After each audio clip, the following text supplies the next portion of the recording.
está toda mi familia. Mi Guayas no los cambiaría por nada. Lo que más me gusta del Guayas es ver el talento de las personas. A mi Guayas no lo cambio por nada. Ese orgullo guayasense está presente en cada uno de sus rostros. ¡Ya niñado! ¡Subir al bus con elevador! Este es nuestro trabajo, hacer que tu día a día sea más fácil. Por eso en ATM somos más que tránsito. Bienvenidos todos, muy buenos días, ¿cómo están? Yo soy Anderson Boscan, esto es el Café La Posta, un espacio para revisar la coyuntura política y la actualidad nacional. Hoy es miércoles 26 de febrero del año del Señor 2020, día especial para mí, cumpleaños de la menor de mis hijas y día especial en la oficina, ahora es cumpleaños del Chemita, que se ha ido de vacaciones largas el Chemita. Hacemos una revisión de los hechos en caliente, después un agradecimiento a las marcas que nos acompañan a hacer periodismo independiente. Agradecimiento especial para Azúcar Valdés, porque detrás de cada uno de estos sobrecitos de azúcar se esconden 180.000 plazas de trabajo, es decir, 180.000 familias que dependen de la actividad. Un abrazo para Melate, la cafetería que nos abre las puertas cada mañana, para Seguro Sucre y sus servicios, Vive Seguro, Rueda Seguro, Futuro Seguro y Mi Seguro. Para más información, búscalos en sus redes sociales y por supuesto por la ATM de Guayaquil. Cumplida la cuota comercial, revisamos qué ha pasado mientras tú estabas de feriado.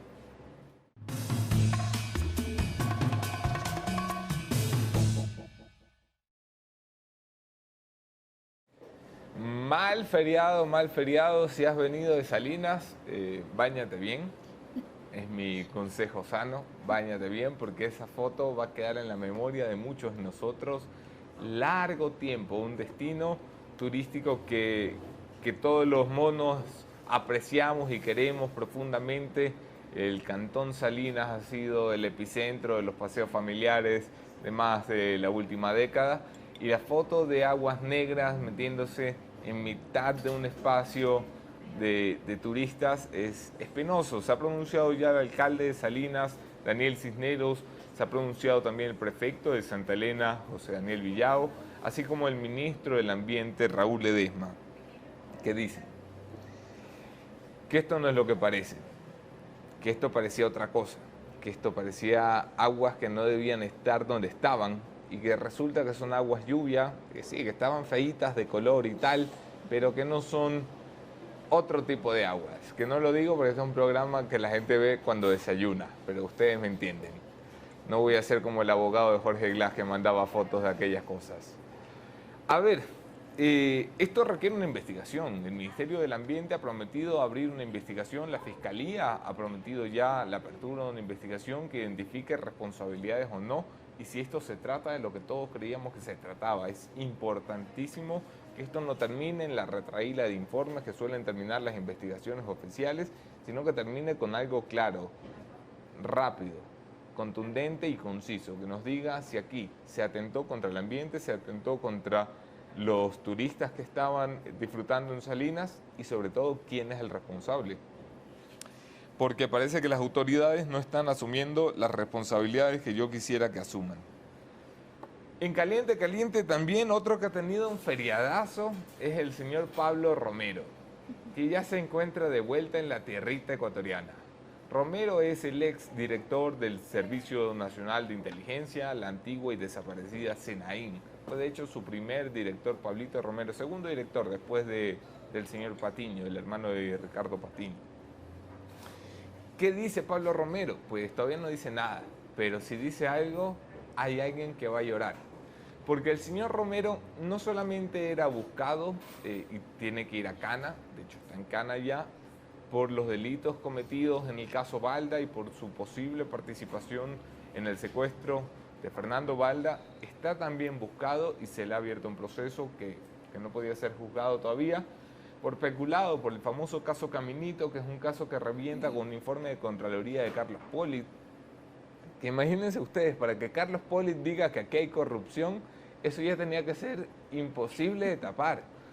Ya no había cómo. El caso Caminito es bellísimo porque es un caso en el que se inventan una fuente humana a la que le entregan billete y no hay. La fuente humana no es tal, es un invento para mover billetes de los gastos reservados. Por las manos de Pablo Romero, según los expertos, pasaron más de 200 millones de dólares en gastos reservados. ¿Qué puede saber Romero? ¿Cómo se usaron esos 200 millones de dólares? También se prevé que Romero pueda tener conversaciones sobre graves violaciones de los derechos humanos cometidos por la CNAIN durante su paso como líder de la organización del sistema de inteligencia de Rafael Correa, y esto podría cambiar muchísimo el tablero, sobre todo político, para el correísmo, que cree que con casos sobornos tiene bastante y suficiente. Y hablando del caso sobornos, hoy hacemos una pausa a la coyuntura para tratar de entender de qué carajos va esto que ha reventado las redes sociales. Un informe pericial firmado por la doctora Alexandra Mantilla, que ha calificado a la organización del caso Sobornos como una estructura criminal liderada por Rafael Correa y ha perfilado a cada uno de los que la conformaba, regalándonos perlas bellísimas como las declaraciones de Alexis Meras diciendo que prefería como presidente al señor León Febres Cordero en lugar de a Rafael Correa. Conversamos de primera mano con la doctora Mantilla, que es mi invitada esta mañana. Quédense ustedes en la entrevista.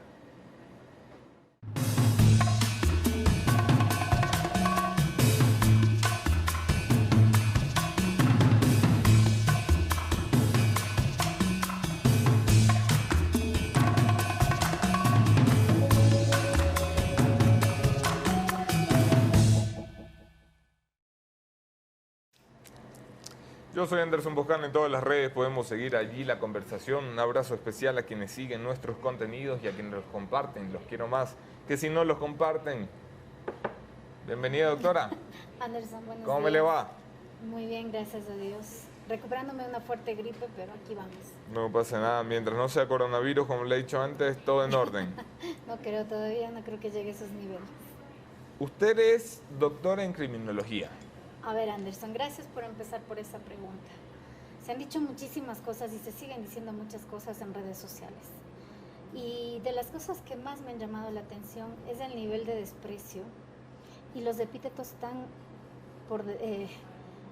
bajos que han utilizado para referirse a mi persona, pero no solamente a mí, porque lo que no se ponen a pensar es que detrás de mí hay un conglomerado de personas que también tienen las mismas profesiones.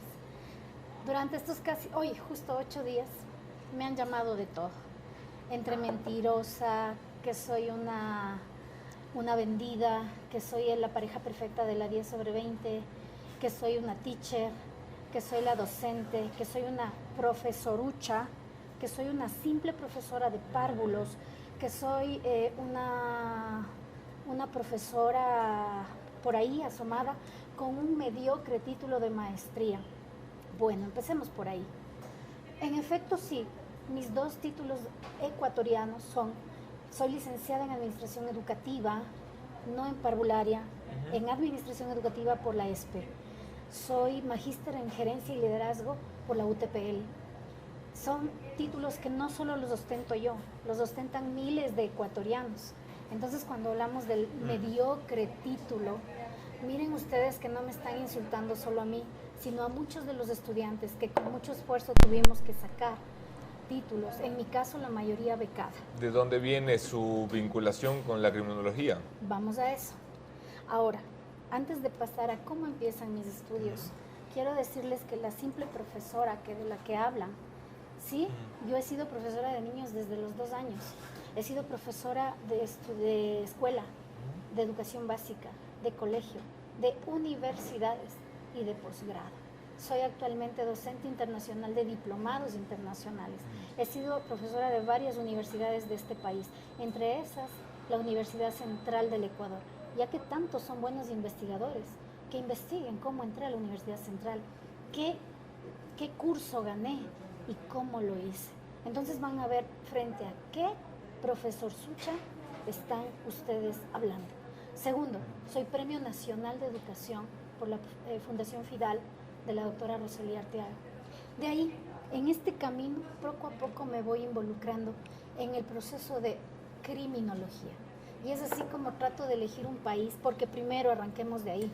Busqué aquí en las universidades del país. Ninguna universidad del país tiene la carrera de criminología. Lo que tienen son especialidades en derecho penal y criminología, pero en sí la base no la tiene. De ahí que tuve que irme a otro país. Me fui a México. Y digo me fui porque están diciendo que fue un simple cursillo por ahí hecho. No, señores, yo me fui. Yo estuve presencialmente en México. ¿Fue una carrera de posgrado? ¿Fue una carrera de pregrado? Fue de pregrado y posgrado. Okay. Entonces no estamos hablando de un simple cursillo como lo quieren hacer ver. De ahí que yo siempre ando con mis documentos a la mano. Este es mi credencial de como estoy acreditada en el Consejo Nacional de la Judicatura. Pero eso lo voy a dejar para más luego explicar junto con esto. Aquí estamos. Este es mi certificado de México, que lo pongo a su vista. Legalmente, apostillado, legalmente, incluso si usted se fija, esta es la última renovación. Y yo lo tengo hasta el 30 de agosto del 2022. Tengo un doctorado honoris causa de la Sociedad Mexicana de Criminología, capítulo Nuevo León, México. Tengo... Para que vean que Rafa no es el único que tiene un doctorado honoris causa. Por favor. ¿No? Diplomado internacional en criminalística de la Federación Mexicana, Universidad Católica de Córdoba de Argentina. Este fue el primero con el que yo llegué aquí al Ecuador. Mi primera titulación como perfiladora. Soy casi 10 años profesora de la Policía Nacional, capacitadora de la Policía Nacional. Mire, no me voy a poner a mostrar uno por uno. Ya veo que tiene la colección. Ya tengo la colección. Yo no pongo en duda, Premio, sé no que es, se pone en duda, sí, sé que Premio se pone en duda Internacional y de Ciencias Penales. le agradezco que se tome el tiempo de hablarnos de su formación profesional. Yo me quedo con su palabra. Si usted me dice que usted se ha educado en una carrera de pregrado y una carrera de posgrado vinculada a la criminología, más allá de su relación con el mundo educativo, pues credenciales más que suficientes, tiene su acreditación como perito, que es una de las cosas que me interesaba mirar. Porque en redes sociales uno encuentra, por ejemplo, esto: sistema pericial, consulta de peritos acreditados, fecha de inscripción de Alexandra Mantilla como perfiladora criminal en área de criminología el 16 de julio de 2019. Entonces, claro, uno dice, madre mía, le explico. Esto no puede ser. No. Ahí se ve la malintención de las personas. Y le comento qué pasa, Anderson. Cuando yo llego acá al Ecuador en el año 2015, emocionada, así agarrada todo esto debajo de mi brazo, como siempre los que nos estudiamos y queremos hacer algo, queremos lograr. Llego primero al Senacid y me dicen, al tener usted todos estos documentos de un colegio mexicano, necesitamos que usted haga homologar con una universidad ecuatoriana la carrera. Con cual no hay. Dije, bueno, no me di por vencida. Fui al Consejo Nacional de la Judicatura, en aquel entonces el doctor Gustavo Yalc. Tanto perseguirle, me dio una cita. Me dio 5 minutos, me dijo, te voy a dar 5 minutos para que entres a un pleno y ahí me convenzas y convenzas a los asesores de que esto es lo que necesita el Ecuador. Ingresé y en 5 minutos todos esos doctores que estuvieron con él dijeron, doctor, esto es lo que necesita el Ecuador para fortalecer el sistema de investigación. De ahí que él ese día da la orden de que en el sistema nacional se cree criminología y la subespecialidad de perfilación criminal. A partir de ese momento empiezo yo mi proceso de acreditar todos estos documentos frente al Consejo Nacional. Desde la época de Yalc. Desde la época de Yalc. Que no era muy enemigo de Correa, según entiendo. Yo sé poco de política, pero me han contado que no es que se llevaban mal. Sí, exactamente, ya. Digamos que no eran amigos pibes. Pero, vamos a ver, él genera esto y yo empiezo el proceso. Ahí, ¿por qué digo que en ese tweet que usted tiene, en esa foto, está la mala intención? Porque abren solamente la última, pero no abren la primera. Y le explico por qué aparece eso así. Yo me acredito exactamente el 1 de junio del 2016. Y el reglamento que tengo aquí en mis manos dice que para poder volverse a renovar la condición de perito, usted tiene que hacerlo antes de que se cumpla el primer día del día en que usted fue acreditado. Es decir, Yo tenía que hacerlo el 30 de mayo, ¿ok?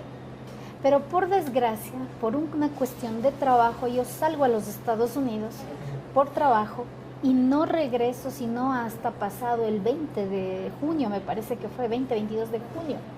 Cuando yo voy al Consejo de la Judicatura, ya incluso hago el depósito de los $30, a mí se me había pasado por alto esta condición que pone el mismo reglamento. Y obviamente el señor del Consejo me dice, no, usted ya está pasada, tiene que volver a hacer el trámite normalmente. Mi principal preocupación era esta, perder mi número de acreditación. Claro que sí. Ya. Y el señor me dice, no, tranquila, usted lo único que hace es volver a ingresar los papeles, pero usted continúa con su número de acreditación. Entonces lo que no hacen es poner la foto de la primera acreditación. De ahí que se hizo escándalo porque supuestamente yo estoy, es más, a mí yo me acredito, me parece que es el 19 de julio o el 9 de julio. 16 de julio. Ya. Y a mí me entregan el caso, si no estoy mal, entre el 20 y 22 de agosto. Claro, es que lo que parecía es que usted se había acreditado un mes antes de tomar el caso. Y el señor Correa ya empezó, dijo que era una vergüenza que como yo, una persona en 15 días que recién se había acreditado, inmediatamente yo ya aclaré. Permítame avanzar para poder tener tiempo suficiente para hablar de lo que quiero hablar en realidad, que es de su trabajo como tal. Esta es una publicación que también promueve el correísmo y yo quiero preguntarle si es suya. No. Poner encargos públicos a familiares es vergüenza elemental solo si se trata de hijos, porque cuando se trata de hermanos, Pirina Carrea, primos, Pedro Delgado, tíos, Galo Chiriboga, son manos limpias, corazones ardientes. Esto parecería ser una página personal o profesional de usted en redes sociales. ¿Es una publicación que corresponde a usted? A ver, le comento. Yo sigo en Twitter a muchas personas, entre esas la página de ustedes. Pero hay una página que me gusta mucho por el humor negro que tiene, que es la página del Cuentero de Muisne. Me encanta. Entonces, yo en mis redes sociales jamás publico nada en contra de nadie, porque precisamente sé que puede ser utilizado de mala manera. ¿Qué fue lo que pasó? Aquel día me gustó que compartí, entiéndase bien, compartí en mi teléfono. En mi teléfono. Sí, esto es como un estado de WhatsApp. Exacto. Corríjame. Mi teléfono personal. ¿Qué entendí? Que alguno de mis contactos tiene conexión directa con el señor Correa o de plano vendió la información. Pero es de mi teléfono. Es decir, yo no lo puse ni en Twitter, ni en Facebook, ni en Instagram, en ninguno de O sea, esos. este mensaje es cierto. Ese mensaje el mensaje usted lo colgó lo colgué, pero su no estado es de mío. WhatsApp. No es mío. El mensaje es del Cuentero de Muisne. ¿A usted no le parece que esto pone en duda su imparcialidad en un trabajo que de momento en lo que he visto desde fuera me parece profesional? Pero viendo este mensaje, hablando de los pillos y la falta de ética, del hermano de Correa, del primo de Correa, del tío de Correa, de las manos limpias y los corazones ardientes, Borrego, date cuenta. ¿No le parece que esto pone en duda su imparcialidad, su capacidad de ser neutral en un caso como este, como se necesita que sea un perito? Yo le puedo decir que si es que lo vemos desde ese punto de vista, sí, Anderson, podría comprometerse. Pero le digo por qué no. Porque primero, para ese momento, yo ya había entregado mi informe. Segundo, ese no era una publicación mía, sino que la cortaron, porque la publicación decía de quién era. La cortaron y la mandaron bajo su conveniencia. Y segundo, es tomada de mi teléfono. Entonces, yo en mi teléfono puedo poner, he puesto cosas como que a favor del, cada vez que yo veo algo que me llama la atención y me gusta, lo pongo, pero en mi teléfono. Entonces, desde ese punto de vista, si yo todavía no hubiera entregado mi informe, diría, no, qué terrible que haya hecho esto. Pero yo para esas fechas yo ya lo entregué. Entonces, no comprometo en nada el tema del pensar. Sin embargo, podría decirse, ahora yo les invito a que ojalá cuando ya salga la sentencia, si es que sale, pidan el audio y van a ver en qué forma yo me expresé durante la audiencia sobre todos los temas que me achacaron en el tema del lado correísta. Vamos a hablar en profundidad de esto solo para terminar este tema de la publicación. ¿Usted se considera anticorreísta? No me considero ni correísta ni anticorreísta. Más bien soy Bueno, cariño se nota que no le tiene al expresidente de la República. Mire, Anderson, le soy honesta, yo voté por él la primera vez. En aquel entonces yo era todavía, estamos hablando de hace 10 años atrás, bueno, 12 años atrás, 12 sí. años atrás, yo tenía apenas 34 años. Entonces, estamos hablando de que yo confiaba en una persona joven que tenía una propuesta interesante. Entonces, yo voté por él, creía en él. Entonces, yo no tengo miedo de decirlo. Entonces, ahí quisiera que digan, ay, no, pues esta... No. Yo creo mucho en una política abierta, en el sentido de que la política es, como su nombre en griego dice, para el pueblo. Ese es el origen de la política, para el pueblo. Desgraciadamente aquí se confunden los conceptos y piensan que la política es el que más grita, el que más populismo hace, el que más basura puede vender a las personas. Ok. Y eso para mí, bueno... Avancemos con rapidez y concisión, mi doctor, se nos va a ir la hora y no vamos a llegar al estudio y el perfilamiento criminal. Empecemos por el principio. ¿Qué carajo es un perfilamiento criminal? Correcto. A ver, la técnica de perfilación criminal es una técnica criminológica, se deriva de la criminología. De ahí que cuando me preguntan por qué usted y no los otros 3 personas que están en el sistema también acreditados, debe ser precisamente porque las otras 3 personas son psicólogos. Ok. Ya, partamos de ahí. ¿Cuál es la diferencia? ¿Qué hace un perfilador criminal? Un perfilador criminal establece primero una metodología, si no, no sería una ciencia. Segundo, establece un modelo a seguir. ¿Qué es la perfilación? Es una técnica de investigación integral que parte desde la escena para comprender en dónde se pudo haber sido la escena primaria, la secundaria o la de tránsito de ser el caso. Luego vamos a la evaluación de informes, porque generalmente el perfilador en el contexto latinoamericano es llamado cuando ya el caso se ha dado. Luego vamos a lo que es el establecimiento del modus operandi. Modus operandi que tiene que decirnos si existió o no actos precautorios, si se cumple o no con los objetivos del modus operandi. Luego vamos a la victimología, luego vamos a las entrevistas y luego la solicitud, que en este caso fue muy concreta de la señora de la Fiscalía General del Estado, que decía determinar si existió o no una estructura criminal para el caso Sobornos 2012-2016. Okay. Empecemos por eso último. Usted ha concluido, según entiendo por los reporteros que ha presenciado la audiencia, que hubo una estructura criminal, ¿es correcto? Sí, señor, sí. De hecho, hay abogados que están muy molestos con usted porque asegura que llamar la estructura criminal configura el delito de perjurio por anticipar criterios jurídicos, es decir, son personas que no han sido condenadas. Quiero aclarar eso. ¿Cómo usted puede llamar estructura criminal a una serie de señores de buena reputación que están ahora en un proceso penal y que será el juez el que diga aquí hubo una estructura criminal o no, y ellos son responsables de un acto criminal? A ver, Anderson, yo no me invento los términos porque eso no es el trabajo del perito.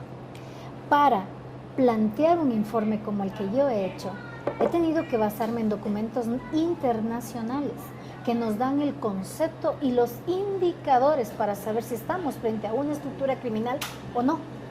Uno de esos documentos es precisamente la Convención de las Naciones Unidas.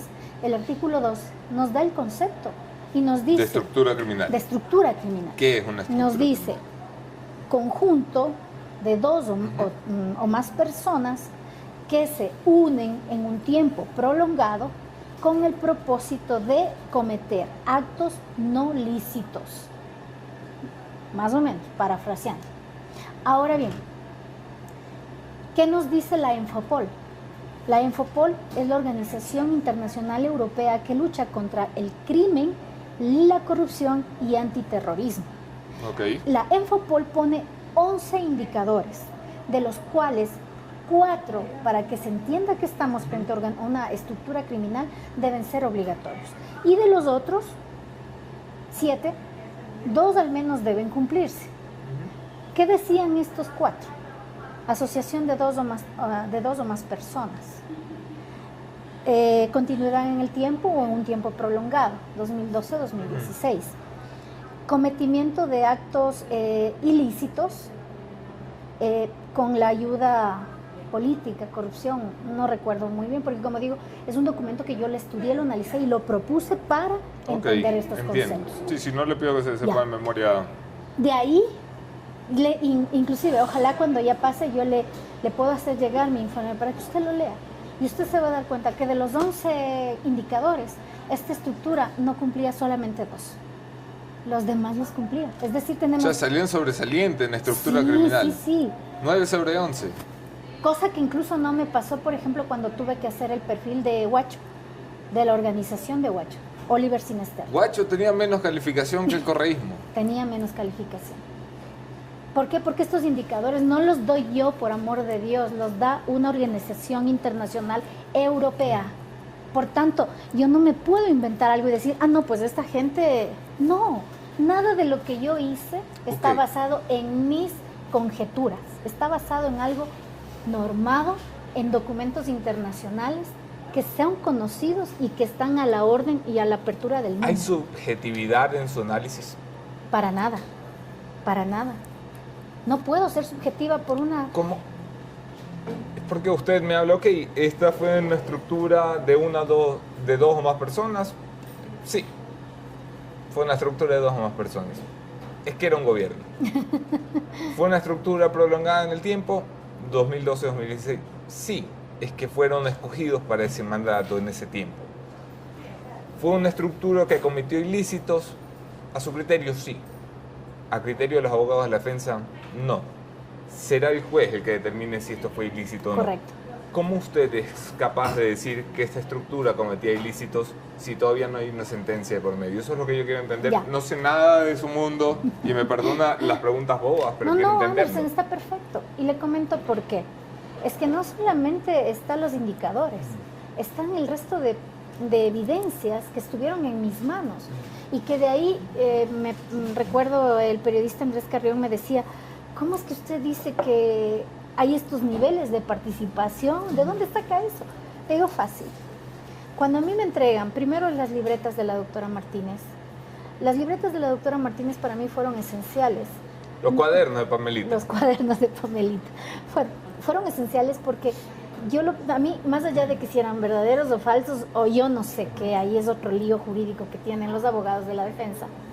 Para mí, los cuadernos de la doctora, y lo dije en audiencia, sirven para demostrar que ella no anotaba solamente lo que le convenía o solamente cuando quería. No, no, no, no.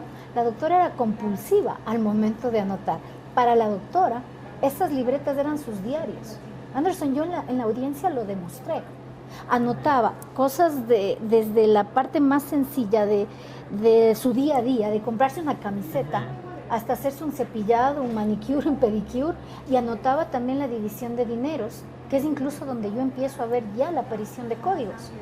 Códigos que me llaman la atención en ese momento. Cojo las libretas y digo, caray, ¿y esto qué significa? Porque ella ya empieza a hacer las divisiones y en esas divisiones empieza ya a poner códigos. Ahí se empieza a ver la primera línea que tenemos un modus operandi. ¿Por qué? Porque el modus operandi, uno de los objetivos del modus operandi dice para ocultar la identidad. Y en este caso esos códigos estaban ocultando la identidad de algunas personas que estaban ahí. Y yo eso lo demostré. Vamos después. O sea, cuando se refiere a BP, que es Jorge Glass, cuando se refiere a SP, exacto, que es señor presidente. Y hubieron códigos, como lo dije en audiencia también, que nunca pudimos definir de quién era. ¿Ok? Por ejemplo, Me hicieron una pregunta que aparecía una sola vez la palabra corcho. Y me dijeron, no, usted no es capaz de decir de quién es. Sería especular. He ahí claro. que soy perito. Porque si no hubiera sido Claro, fácil porque era muy para fácil mí. meterlo al Corcho Cordero, que está tranquilo. Exactamente. Y que mucha gente cree que no lo meten porque está muy cercano a Lenín Moreno. Yo no lo sé. Yo esas cosas, esos entrevueltos de la política no es lo mío. Pero lo mío es indicar a la audiencia y al tribunal, esto es lo que encontré, pero estos no los hemos podido identificar. Hay un momento del realismo mágico retratado por mi buen amigo Roberto Aguilar, cronista de Diario Expreso, en una crónica para la historia Me encantó. y para la galería publicada este domingo, Sí. sobre el lenguaje en la audiencia del caso Sobornos. Y hay un caso muy puntual cuando hablan de un palito. Sí. Uno de los abogados intenta decirle a usted qué más puede significar palito. Exactamente. Esto es como lo anecdótico, ¿no? El palito que todos lo entendemos bien en este contexto, se refiere a un palo, $1 millón. ¿Esto en serio es tan vital como parece?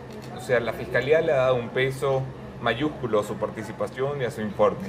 Anderson. ¿Es tan necesario que venga un perito a decirnos un palito es $1 millón? A ver, vuelvo y repito, le recuerdo que estamos hablando de una investigación integral, dentro de lo cual se estableció el modus operandi. Y como le estaba diciendo, la estructura no partió solamente de algunas cositas, de lo que dice la Enfopol, de lo que dice la Convención de las Naciones Unidas, no. Partió de tantas evidencias que se encontraron, y en el archivo verde final, en el código reportes, está esta página que dice: a tal persona se le pidió un palo, a tal persona medio palito, a tal persona un palo. Entonces, claro, para mí eso es lenguaje, jerga criminal. Vamos, yo no le puedo poner otro nombre, porque ahí ¿Cómo técnicamente se conoce? Trataron de envolverme Además que calza. Trataron de envolverme los abogados, de ahí hubo un pequeño debate, por no decir gran debate, porque claro, me preguntan, ¿y usted en qué se basa para saber que eso es jerga criminal? En mis más de casi 7 años que llevo en campo, porque yo no soy una investigadora. Ahorita usted me ve así, mañana estoy de jean de camiseta metida en las cárceles, estoy llegando a los ambientes donde está gente en pandillas, en bandas. Entonces, por favor, no me pueden decir, cuando me preguntó el abogado, ¿qué significa $1 millón? Y luego, yo no sé por qué el abogado se le ocurrió hacer semejante pregunta, que incluso me dio tiempo a mí para contestarlo de una manera bastante irónica, ¿no? Porque me dice, ¿y entonces qué significaría un palito? Yo, $1 milloncito. O sea, entonces eso fue, para mí, desde mi punto de vista, la defensa, con todo respeto, no se prepara para hacer las preguntas. Y claro, luego quisieron tratar de contexto, pero enseguida se objetó. Pero es que en ningún momento alguien puede considerar que la palabra palo puede ser que uno de ellos está ofreciendo sexo, por amor de Dios. Sobre todo porque no solamente había un palito, sino medio palito, y que le ofrezcan a alguien medio palito con término sexual. Como que no, vamos a quedar ahí en problemas. Feo. Entonces, vuelvo y repito, ubiquémonos en el espacio y en el tiempo. Se encuentran todos estos actos precautorios. Los códigos los encontramos en el archivo verde final, en la pestaña códigos y en la pestaña reportes. Pero es increíble cómo lo anotaron. Le voy a decir... Estos son los archivos de Laura Terán, la secretaria de Pamela Martínez. Exactamente. Entonces están ahí. Hidalgo ve uno y las 18, 19 empresas, cada una con su código. Pero no conformes con eso, a un lado, en la otra página ponen coordinadores y líderes. ¿Quién está ahí? Rafael Correa, Jorge Glass, Alexis Mera, María de los Ángeles Duarte. Entonces yo lo único que hago es coger esta información, extraerla. ¿Cómo llega a la conclusión de que es Rafael Correa el cabecilla, porque esa es la palabra que utiliza, el cabecilla de una estructura criminal? Llego a esa conclusión por las entrevistas, principalmente doctora Martínez y la señora Terán. La doctora Martínez fue enfática. Ella me repitió desde el primer momento. El señor presidente sabía todo. De hecho, él fue el que me dio la orden de iniciar todo esto. Bueno, pero ¿qué más va a decir Pamela Martínez también? Que vamos, está salvando el pellejito, que muy mal no la está pasando, papelita. Laura Terán me dice exactamente lo mismo. Me dice, ojo, que Laura Terán dice, el señor presidente nunca me conoció y no tenía por qué hacerlo, porque él no iba a esa oficina, pero quien sí me daba las órdenes era la doctora Martínez, y ella siempre fue clara en decir, todo esto hay que reportar directo al señor presidente o al señor vicepresidente. Ya, digamos que las dos nos están mintiendo, digamos, porque no me puedo basar, no puedo ser tan ciega en pensar que son personas que están en problemas y que van a tratar de salvarse de todas las formas posibles. Pero, ¿cómo niego yo lo que encuentro en archivos que me fueron entregados a mí ya peritados? Es decir, son archivos que ya pasaron el respectivo nivel de seguridad. Sí, para que han tenido su cadena de custodia. Exactamente. Entonces, ahí aparecen nuevamente todas estas indicaciones. Luego, aparecen también correos en los que también se mira cómo es que se iba estructurando la entrega de dineros. Luego, en las facturas, que ojo, yo no hice análisis financiero porque no me compete, pero en las facturas está claramente cómo se iba asignando a los beneficiarios o destinatarios y cómo llevaban el control. El control y seguimiento era fuerte y sin embargo ahí ellos mismos cometen un grave error porque me ponen acá el código, miren, ya no ponían los nombres sino el código, acá ponen ofrecido el monto y acá ponían en efectivo por recaudado, en efectivo por recaudar, cruce de facturas recaudado, bueno, cruce de toda facturas la tarea hecha. Pero lo interesante es que acá decía, empresa tal, ofrecido 1 millón. Pero en las observaciones ponían, nunca quiso colaborar desde el principio, nos cuelgan las llamadas, tenemos que insistir, hemos pedido una cita, se declara en iliquidez. Entonces, si yo le ofrezco a usted, Anderson, darle una cantidad, le voy a decir, ¿sabe qué? Yo le voy a dar de mi bolsillo, le voy a dar $1,000. Y luego usted me tiene que empezar a llamar, a decir, bueno, ¿qué pasó con lo que me ofreció? No, es que sabe que no, entonces no es oferta, no es ofrecimiento, no existe desde mi punto de vista ahí sí el tema de la voluntariedad. La voluntad de los empresarios de hacer donaciones. Por supuesto, por lo menos de los que se entendió, porque hay otros que decían cumpliendo al día. Entonces, ya es ahí cómo se negoció, eso ya no me compete. Para su informe, usted hace entrevistas con los procesados, con los involucrados. ¿A cuántas entrevistas? Yo entrevisté a 8 personas y una de ellas que me dejó entrar, pero salí por las mismas. En este caso yo entrevisté en primer lugar a la señora Martínez, luego a la señora Terán. Después de esto tuve la oportunidad de encontrarme con la arquitecta María de los Ángeles Duarte en la Fiscalía General. Luego viajé a Guayaquil a encontrarme con el doctor Alexis Mera. Después me encontré con el ex asambleísta, el doctor Cristian Viteri. Y finalmente viajé a la ciudad de La Tacunga, a la cárcel regional, para encontrarme con el ex vicepresidente Jorge Glass. Cuando yo llego con el señor Jorge Glass, me presento, le digo, doctor, buenos días, soy Alexandra Mantilla, soy perfiladora criminal. Se puso hecho una pantera, porque yo no soy ningún criminal. Dije, a ver, calma. Déjeme explicarle en qué consisten las entrevistas, porque eso también se ha especulado muchísimo, que la entrevista es para decir que es un criminal, que es un delincuente, y no es así. Yo no soy psicóloga. Qué gracioso que alguien que esté en la cárcel diga que no es criminal, solo como digresión. Ya, yo no soy psiquiatra. Lo que yo como perfiladora... ¿Cuál es la idea de la entrevista entonces? Ya, a eso voy. A establecer el entorno criminológico. Anderson, usted tiene un entorno criminológico, yo tengo un entorno criminológico. Claro, mi entorno criminológico es mi banco, sobre todo. Yo siempre lo he visto con desconfianza. No me refiero a eso. ¿A qué hace referencia el entorno criminológico? El entorno criminológico quiere decir en dónde nace la persona, cómo se va desarrollando, en qué momento de una vida que empieza, digamos, en una cuna de oro, se puede desagregar de tal manera que puede llegar a estar involucrado en un hecho delictivo. Eso es lo que intenta entender la entrevista criminológica. No me interesa a mí que si usted es bipolar o usted es... Eso no es... Si yo durante la entrevista veo algún tipo de, entiéndase, conducta, mi deber es inmediatamente llamar a un psicólogo o psiquiatra forense para que esté presente y sea él, el profesional, el que me diga a mí, esta persona en efecto tiene cierto problema. Jorgito Glass no quiso hablar con usted. No. A ver. Se retiró buenamente a su celda. Ya una vez que salió de su celda, ya se molestó, me dejó explicarle y luego fue muy amable, fue muy caballeroso. Me dijo, mire, no se lo tome personal, pero yo ya no le he pagado a mi abogado durante 3 meses. No he tenido dinero para pagar. Entonces, madre mía, póngame aquí una colecta para Jorge Glass, por favor. Entonces me dijo, no se lo tome personal, pero al estar yo en esta indefensión, no considero prudente reunirme con usted sin la presencia de mi defensa técnica. Ante lo que le dije, correcto, ingeniero, he cumplido desde mi lado con lo que a mí me manda la fiscalía, que tenga un buen día, y procedí a retirar.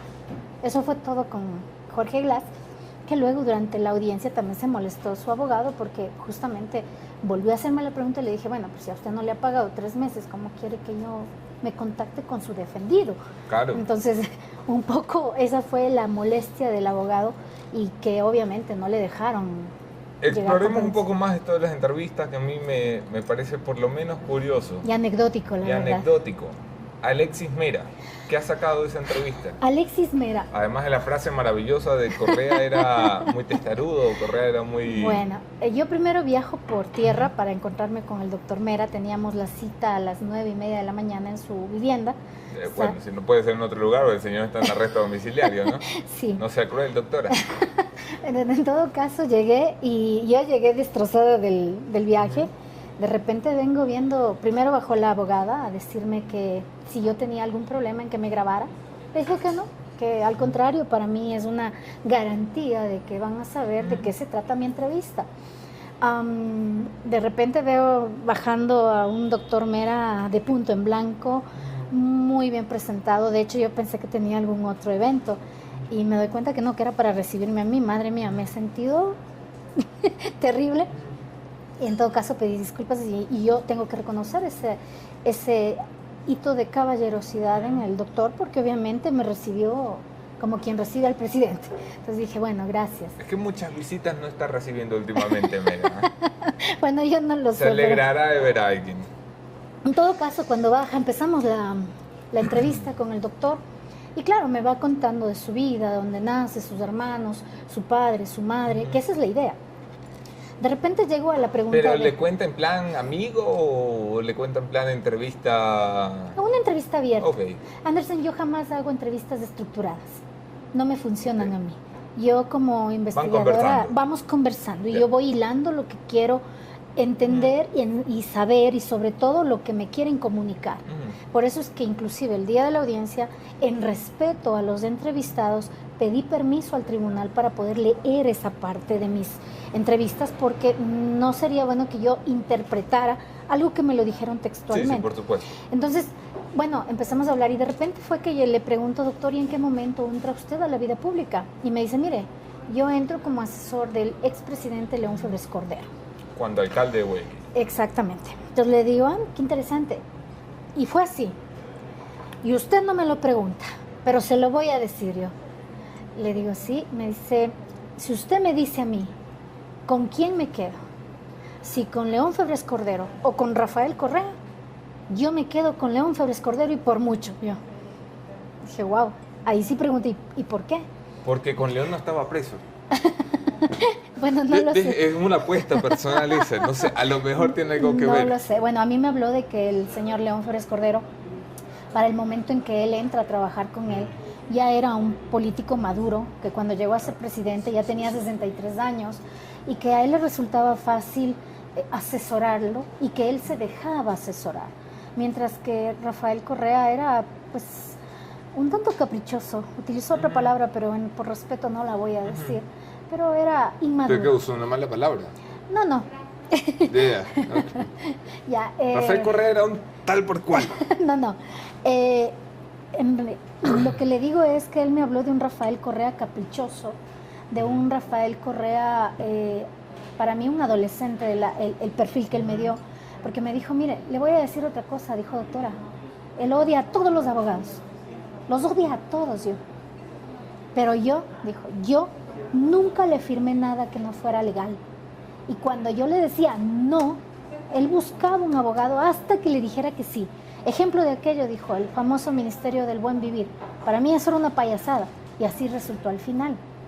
Entonces, Rafael era una persona que tenía que salir con las suyas.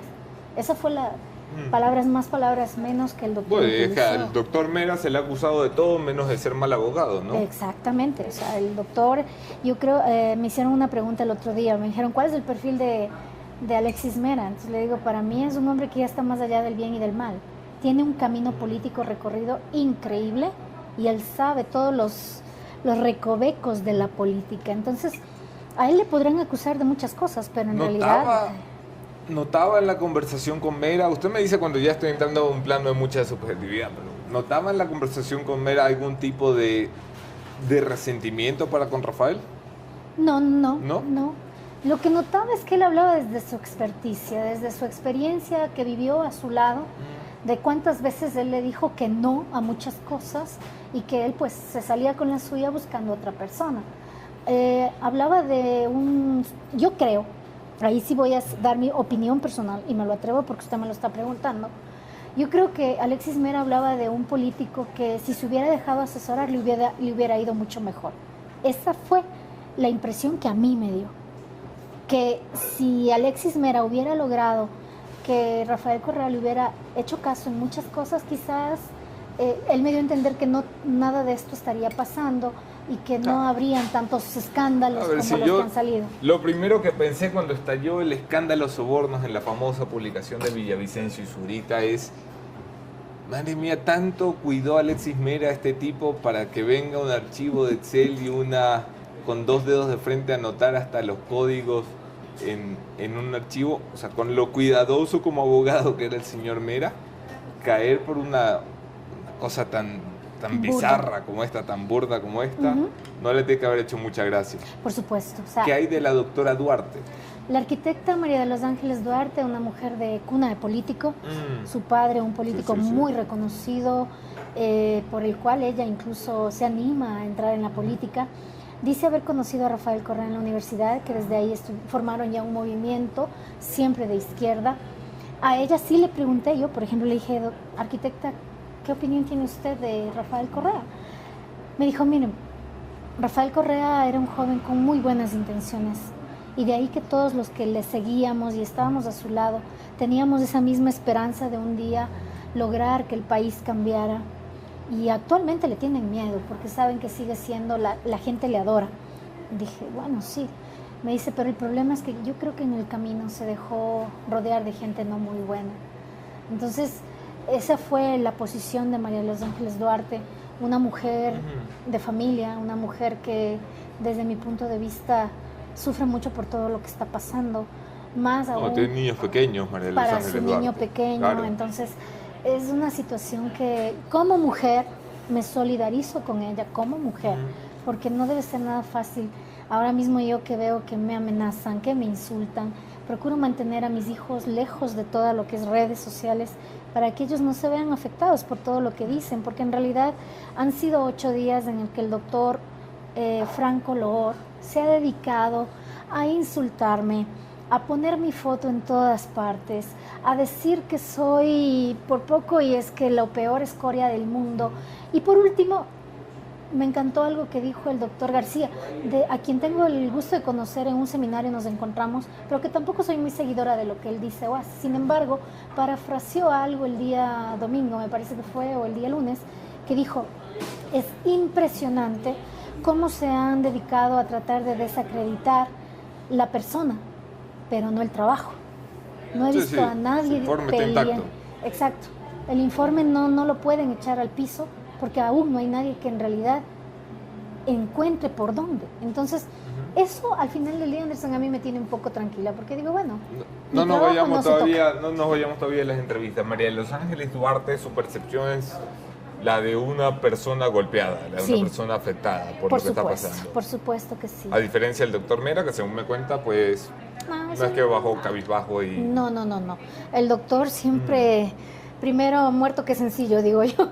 Es un hombre que siempre estuvo a carta cabal, muy bien presentado, de hecho mucho más fresco que yo. Yo había viajado, estaba bastante cansada aquel día. La arquitecta incluso hubo un momento que a mí, y esto es un momento que no lo he compartido con nadie, lo comparto con usted, toda la entrevista yo la hice con el abogado a su lado. Y hubo un momento en que la arquitecta le solicitó al abogado que vaya a ver no sé qué cosa. Y fue en ese momento cuando ella se quebró y lloró. Yo me quedé impactada de ver la fortaleza de mujer que es, porque frente a su abogado no derramó una sola lágrima. Y de hecho él regresó y ella ya estaba recompuesta. Entonces eso me habla a mí de una mujer que por dentro está golpeada, pero por fuera está de una sola pieza. Entonces habla de una mujer que obvio, ¿a quién no le va a golpear? Que le pongan nadie es un paseo. En una red en la que está como líder o gestora o mejor dicho como enlace de empresas. Entonces sí debe ser fuerte. ¿Qué hay del doctor Cristian Viteri? El doctor Viteri, con el doctor Viteri... Viteri, tengo que añadir, no tiene las mejores relaciones con este medio, después de que este medio publicara las declaraciones del señor Bucaram, hoy testigo protegido de Fiscalía, advirtiendo de su participación y la de Viviana Bonilla, pero el doctor Viteri, si algo tengo que admitir y concederle, es que siempre da la cara, nunca dice que no a una entrevista. ¿Con usted cómo se portó?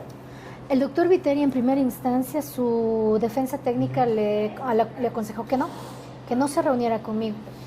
Yo, a quien me dice que no, yo no voy a insistir, porque las entrevistas no son obligatorias y más que nada sirven para esto, para establecer el entorno criminológico de quien está involucrado de una u otra manera en algún hecho.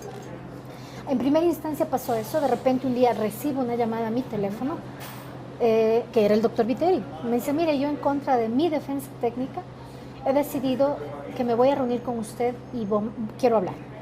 Le dije, perfecto, doctor. Incluso yo estaba ya a un día de cerrar mi informe y me dice, no, yo quiero hablar. Nos reunimos en la Fiscalía General del Estado, me permitieron usar una oficina. Fue la entrevista más larga que yo tuve. Entramos a conversar 3:30 de la tarde y salimos casi 7 de la noche. Fue una entrevista muy, muy larga. Conocí a un Cristian Viteri familiar, a un Cristian Viteri que viene de un entorno familiar bonito y duro a la vez, porque él se queda huérfano de madre muy, muy temprano. Él se cría con su abuelita, luego el golpe viene cuando su abuelita fallece a sí mismo. Toda la vida han sido gente de dinero, acomodados, y sin embargo también él me hace notar que su trabajo ha sido luchar por tener lo que hoy tiene. Cuando ya se gradúa de abogado, forma su propio consorcio jurídico, sí, y poco a poco va avanzando. Y es ahí, en la universidad, donde le conoce a Viviana Bonilla. Él es profesor de Viviana Bonilla. Cuando se da todo esto... Socio del esposo de Viviana Bonilla. Y socio luego, después. Primero lo conoce en el entorno de la universidad. Una vez que ya Viviana Bonilla llega a la Asamblea Nacional para lanzarse a esto, es que ella le propone a él. Le dice, oye, ¿por qué no eres mi alterno? Dice Cristian Viteri, yo acepté porque dije, bueno, alterno no creo que nunca tenga que principalizarme ni nada de esas cosas. Entonces dije, bueno, ¿por qué no? Pero para esto, antes de todo esto, él había apoyado ya a la campaña de Rafael Correa. Claro que sí. En 3 ocasiones, él dice, yo de mi dinero di para apoyar a la campaña. Él habla de que trabajó también muy cerca de Carlos Marx, que le apoyó y le asesoró a su hijo cuando él estuvo al frente de una institución pública también, y que ahí también ya empezó a haber cosas extrañas, y que él en su momento también las denunció. Él cuenta con usted el inicio de los diezmos. Sí. Estábamos conversando, como digo, fue una conversación muy interesante, inclusive con una colita ahí que picábamos cosas, tantas horas conversando. Y entre las cosas más interesantes que él me dice, primero estaba el tema de que me comenta que cuando ella se principaliza, obviamente todos los miembros pertenecientes al movimiento tenían que reunirse con Rafael Correa en una fecha que les daba. Y dice, doctora, no nos decía ni buenos días, y él ponía un PowerPoint y decía, a ver, compañeros, ¿quién está al día y quién no? Pues dice que en una ocasión uno de los asambleístas le dice, compañero presidente, disculpe, pero es que ya no podemos seguir aportando igual, porque usted mismo me parece que hubo una bajada de sueldos, una reducción de sueldos, ya no podemos seguir aportando igual. A ver, compañero, a mí no me venga con disculpas, que para eso tiene sus asesores, que también aporten. Y es así como habrían nacido los famosos diezmos. Entonces, Cristian Viteri aporta muchas situaciones interesantes. Hubo un momento de la conversación que le digo, pero doctor, a ver, dígame, Laura Terán afirma que usted vino a Quito. Me dice, a ver, Alexandra. Y le voy a ser muy clara. Sí, así, sí. Laura Terán me llamó y me decía, doctor, sí, ya está la plata para la campaña. Ya hay plata para la campaña. Ah, ya, perfecto. ¿Dónde la tengo que ir a retirar? Colegio de Abogados del Guayas, doctor. ¿Qué hacía yo? Cogía y le decía a mi mensajero, ve, recoge ese dinero y lo vas inmediatamente y lo depositas en el Banco Nacional del Fomento. ¿Por qué, Alexandra? Porque yo era convencido que el dinero que me estaban dando era dinero del movimiento que salía de aquí, de Quito, y nos mandaban para las provincias. Ese era mi convencimiento. Y aquí está, él me puso en ese momento, abrió su computadora y dijo, mira, aquí están los depósitos. Todo el dinero que a mí me entregaron, yo lo puse en el Banco Nacional del Fomento. No me he quedado con nada, porque no tengo esa necesidad. Por favor, dijo, que investiguen cuánto factura mi consorcio al año. ¿Lo sentía usted sincero? Sí, sí. Es muy difícil que en una entrevista de más de 3 horas alguien intente, al inicio puede intentar manipular, pero ya ha pasado un momento, ya ha pasado el tema de, inclusive, el tema de que uno topa la parte familiar, hace que la persona un poco se distenda y precisamente empiece a hablar. Por eso es que a mí me gustó mucho esa actitud. Él dijo, mire, sí. Nos llamaban y nos decían, ya hay plata. Pero yo al menos de mi parte siempre pensé y consideré que ese dinero era del movimiento y yo lo deposité me cuesta en la mucho, cuenta del me movimiento. cuesta mucho. Yo soy un tipo bastante ingenuo, pero que toda la plata venga en efectivo ya me huele mal. Nivel 3, beneficiarios o destinatarios. Nivel 4, mensajeros. Nivel 5, control, sistematización y reporte. Entonces, ahí está cómo cada uno tenía su puesto ahí ubicado. Cada uno. ¿Qué es lo que deja el informe? La claridad de que existió esta estructura. Más allá de que le digan que fue criminal o no fue criminal, la estructura existió. ¿Usted se siente como una perita imparcial? Yo sí. Más Sí. allá de los pronunciamientos burlones que ha hecho sobre el correísmo y su familia. Correcto, que aparte no los hice yo, cogí, lo posteé y lo puse de quién era, pero mandaron solo cortada esa parte y fue el único quien podía encontrar porque no han encontrado más. La verdad es que me reí, no puse solo ese, porque ese día él puso 2. Uno haciendo referencia a esto y el otro haciendo referencia a que el doctor Mera no podía dormir, que había que denunciar al Vaticano, a la FIFA y a no sé dónde. Entonces me reí y lo compartí. Sí, quizás ese puede ser mi pecado capital, digámoslo así, pero primero quiero recordar que estaba en mi teléfono, que no contaba con la astucia de que entre mis contactos alguien se iba a tomar la molestia de extraer de mi teléfono eso y mandárselo al señor Correa y ni siquiera darle bien la información. ¿Qué más le puedo decir? El caso Sobornos, usted no es abogada y usted no es doctora en jurisprudencia, pero ha estado participando en la audiencia y es una ciudadana con criterio formado. ¿Qué opinión le merece cómo se está llevando el caso? La verdad, yo iba para el día de la audiencia y Anderson, soy egresada de la carrera de Derecho. Estoy buscando tiempo para defender mi tesis.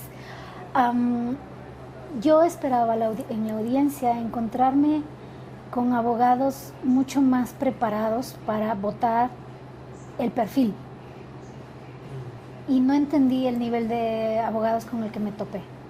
Me topé con abogados que inclusive me dieron, como digo yo, papaya para explayarme, porque me hicieron preguntas de criminología, sobre teorías, sobre ciencia. Y perdóneme, si es lo mío, por respeto a mí misma, lo mínimo que debo saber es eso. Entonces, cuando me hacían estas preguntas, pues me iba, como digo yo, en banda ahí porque es lo mío. Al punto que al final de mis respuestas los mismos abogados decían, ya, ok. Entonces no entiendo el nivel de defensa que realmente, para mí, están pagando mal la defensa. Finalmente veo que usted está acompañada de una persona de seguridad que no sale en cámara y me permito la infidencia porque me parece importante. ¿Esto es a raíz de su participación en el caso Sobornos? Sí, exactamente. ¿Ha tenido usted amenazas? Sí, me han amenazado. De hecho, de aquí me voy a la Fiscalía General del Estado a poner una denuncia porque si fuera solo yo, Anderson, no tendría problema. No tendría ningún problema. Porque al final del día, quienes nos dedicamos a este trabajo recibimos amenazas a diario, por no decirlo cada minuto, porque no es un trabajo fácil.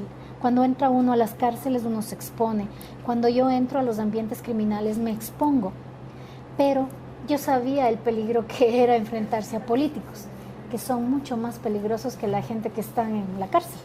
Hoy puedo dar fe de ello, y ya no me están amenazando solo a mí, están amenazando a 2 niños que están detrás mío. ¿Cómo pudo haber gente tan miserable de haber puesto la foto de mis hijos en redes sociales. 2 niños que nada tienen que ver. Y ahí sí voy a saltar. Métanse conmigo lo que les dé la gana.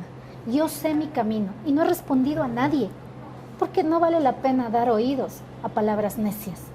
Pero si se meten con mis hijos, se meten con la madre.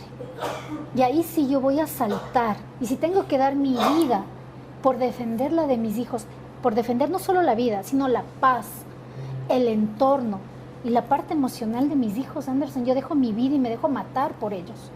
Entonces por eso voy a poner la denuncia, porque no está bien. Y quiero aprovechar esta cámara para que le digan al señor Correa, esto es entre adultos, señor Correa, esto es entre usted, sus abogados, los jueces, la fiscalía y yo, en último de los casos. Pero no se meta con mis hijos, porque así como alguna vez se metieron con los suyos, a usted saltó, pues lo mismo estoy haciendo yo. Yo por mis hijos, mándeme a matar si le da la gana, pero no se meta con mis hijos. Déjeles a mis hijos afuera, son niños inocentes. Que su madre haya tenido la loca idea de dedicarse a esta carrera no le da derecho ni a usted ni a sus fanáticos seguidores a que los amenacen y a que los pongan y los expongan en las redes sociales. Eso es bajo. Y si usted me quiere preguntar a mí si creo que existe gente criminal a su alrededor, ahora con lo que están haciendo me estoy convenciendo. Espero y confío en Dios que los jueces no encuentren nada en su contra y usted pueda demostrar su inocencia y pueda venir a caminar en paz aquí en su país. Mientras tanto, yo sí lo estoy haciendo. Le recuerdo que quien está prófugo es usted, no yo. Pero por favor, no se meta con mis hijos. No tengo nada que agregar. Doctora, gracias por acompañarnos, gracias por compartir con nosotros de forma tan frontal su trabajo. Y terminamos con mi conclusión de esta mañana. Esto es el punto final. 1 minuto y terminamos, doctor.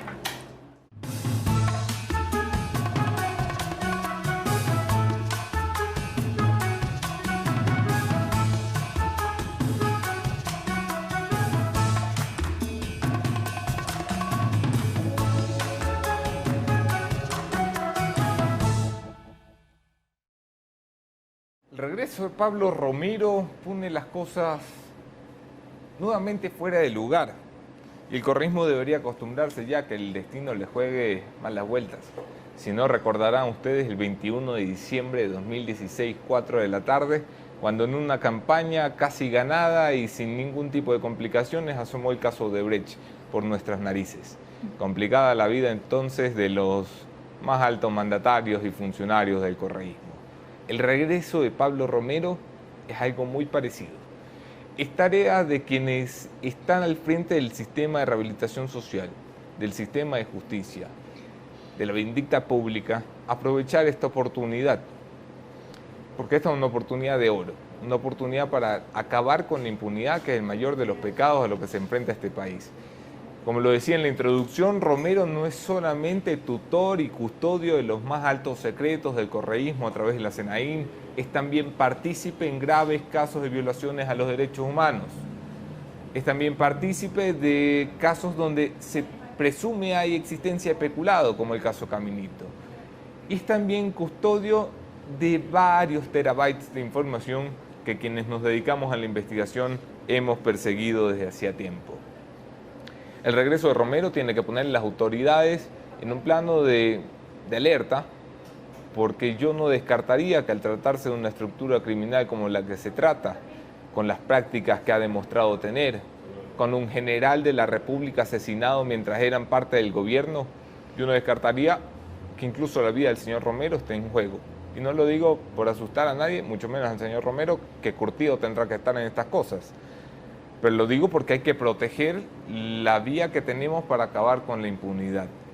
Preciso es entonces que la Fiscalía haga el trabajo que ha venido haciendo, sin pausas pero sin prisa, sentando al señor Romero en la mesa en la que sus abogados han comentado que quiere sentarse, la de la delación.